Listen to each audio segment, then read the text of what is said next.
Shamshabad తోండుపల్లిలో Hydraa commissioner Ranganath పర్యటించారు. Survey number 108లోని ప్రభుత్వ భూమిని గుర్తు తెలియని వ్యక్తులు కబ్జా చేసినట్టుగా గుర్తించారు.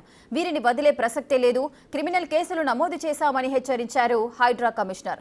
గొల్లపల్లి రోడ్డు పక్కన శ్మశానంలో అక్రమ బోర్డింగ్ సైతం తొలగిస్తామని అన్నారు కమిషనర్. గతంలో శంషాబాద్ మున్సిపాలిటీలో కొన్ని ప్రభుత్వ భూములను సైతం పర్యవేక్షించామని, ఈ భూములపైన చర్యలు తీసుకుంటామని అన్నారు హైడ్రా కమిషనర్. అమ్మేసినారు అంటే విల్లాసు లేకపోతే చాలామంది కొనుక్కున్నారు.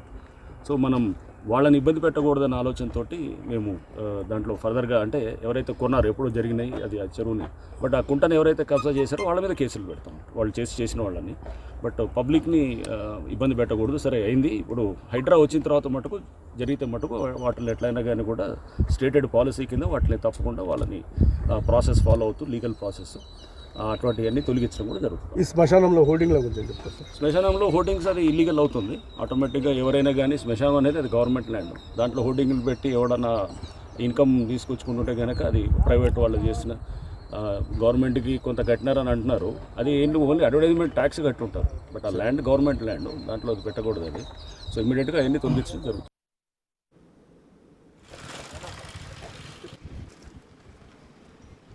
చూపెట్టి లేఅవుట్ చేశారు.